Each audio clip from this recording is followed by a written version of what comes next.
All right, let's dive right in.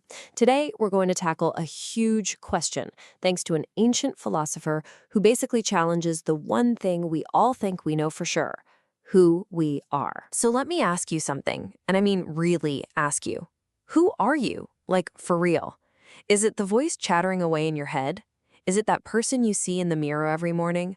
Or maybe it's the version of you that your friends see? It sounds like such a basic question, right? But the ancient Taoist philosopher Zhuangzi, man, he'd tell you the real answer is so much weirder and honestly, way more freeing than you could ever imagine. So here's the setup. On one hand, you've got the self we all kind of walk around with every day. You know, this solid, stable, independent I that thinks it's the captain of the ship, the master of its own thoughts. But then there's Zhuangzi's version. He flips the whole thing on its head. He says the self is always shifting, totally dependent on everything around it, less like a master and way more like a guest just passing through its own life. Wild, right? Okay, so how do we even begin to wrap our heads around that? Well, we start by shaking things up. We're going to question the very ground we're standing on. And Zhuangzi gives us these two incredibly powerful and, let's be honest, kind of bizarre metaphors to help us do just that, to completely shatter our confidence in this idea of a stable self. So get this. Zhuangzi tells this wonderfully weird little story. Picture a shadow, right? And then picture the very, very faint edge of that shadow. It's penumbra. That faint edge, the shadow, turns to the main shadow and basically asks, what is wrong with you? First, you're walking, then you stop. You were sitting, now you're standing. Why are you so wishy-washy? The shadow is literally getting called out for having no will of its own. And that shadow even has a name, Meng Yang. But this isn't just some quirky little fable. Oh no, it's a massive metaphor. Zhuangzi is basically pointing at us and saying, hey, you're the shadow. Or maybe even worse, you're the shadow's shadow. Just this faint, flickering thing that's totally dependent on a body you don't really control, which itself is dependent on light it doesn't control. It just forces you to ask the question, are we really the ones calling the shots?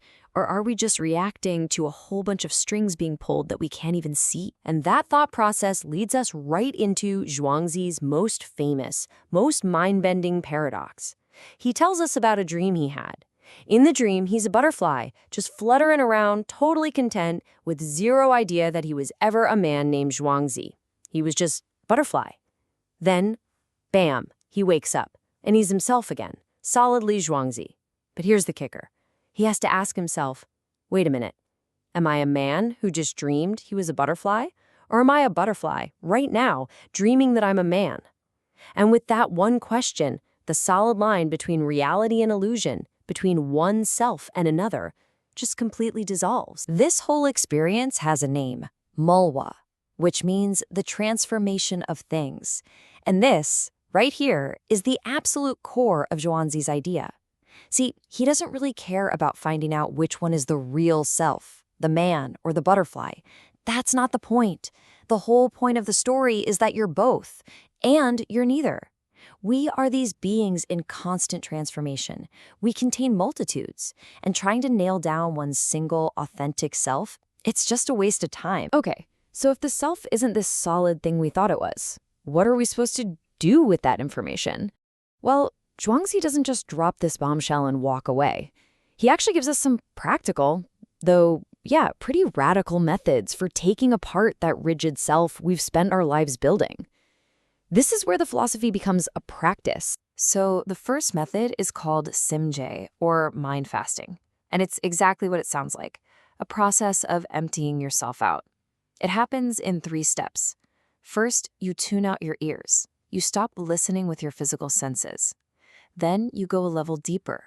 You tune out your mind. Stop trying to analyze and intellectualize everything. And finally, when those are quiet, you start to listen with your qi, your vital energy, your life force. The whole goal here is to experience reality directly, with all the usual filters of your senses and your noisy brain. And if you thought mind fasting sounded intense, well, buckle up for zuowang, or sitting and forgetting. This is like a radical checklist for deconstruction. It's about systematically letting go of every single thing that builds your identity. First, you forget all the social rules and rituals you've learned. Then, and this is a big one, you forget concepts of benevolence and morality. Next, you forget your own body, your limbs, and finally, you let go of all your knowledge and intellect. You are literally unlearning yourself back to a state of pure, open potential. It's wild. So, what happens after all that? When you've forgotten everything, what's even left? This is where Zhuangzi's philosophy gets really interesting, because it opens up this brand new, really powerful ethical vision for how to live in the world once that pesky ego is out of the way. The ideal state he talks about is called yongshim yakyong, which means having a mind like a mirror. Just think about what a mirror actually does for a second. It reflects whatever is in front of it perfectly, right? But it doesn't judge what it sees. It doesn't try to cling to a beautiful image or push away an ugly one. And most importantly, the mirror itself isn't changed or scarred by what it reflects. That is the goal for the human mind. So, what does a mirror mind look like in action? Well, it doesn't try to push things away it doesn't like. It doesn't run out to welcome things it desires. It just responds to whatever is happening in the present moment. But, and this is key, it doesn't store the experience. No holding grudges, no attachments, no baggage. And because of that, it can endure anything. It can reflect anything and come away completely unharmed. It's the ultimate form of mental and emotional resilience. And to show us just how dangerous it is when you don't have a mirror mind, Zhuangzi tells this really tragic story about Hondun, the emperor of chaos. Now, Hondun was this formless, kind of blob-like being who was perfectly hospitable. He welcomed the emperors of the north and south, no questions asked. And to repay his kindness, they decided to give him a gift. They decided to make him normal by drilling 7 holes in him, for eyes, ears, a mouth. They imposed their own ideas of order and sameness on him. And on the 7th day, when they drilled that last hole, chaos died. Their well-intentioned effort to fix him completely destroyed the very thing that made him special. So, okay, we've got shadows, butterflies, forgetting everything, mirrors. This is a lot of pretty abstract stuff. How do we pull all of this together into something that actually makes sense for us, here, today? Let's try to synthesize this into one big, powerful idea. Think about modern life. We're constantly pulled between 2 really strong ethical ideas. On the one side, you've got carpe diem. Seize the day, right? Be unique, express yourself, live for you. It's all about play. But then on the other side, you've got the ideal of the Good Samaritan. Love thy neighbor, be selfless, give everything you have, live for others. It's all about giving. And a lot of the time, those two feel like they are in a total tug of war. And that's the ultimate question, isn't it? How in the world can we live a life that's deeply personal and free and playful while also being completely open and generous and giving to the people around us? How do we live for ourselves and live for others at the same time without feeling like we're being ripped in two? Zhuangzi's answer is profound, and it's just one word: emptiness. The emptiness that we find when we practice forgetting the self. See, when you let go of that rigid, needy idea of me, the whole conflict just evaporates. When there's no self you feel you have to protect, you're free to play. And when there's no self to separate you from others, you're free to give. Playing and giving suddenly are opposites anymore. They're just 2 different ways of being in the world. We spend our whole lives trying to build ourselves up, right?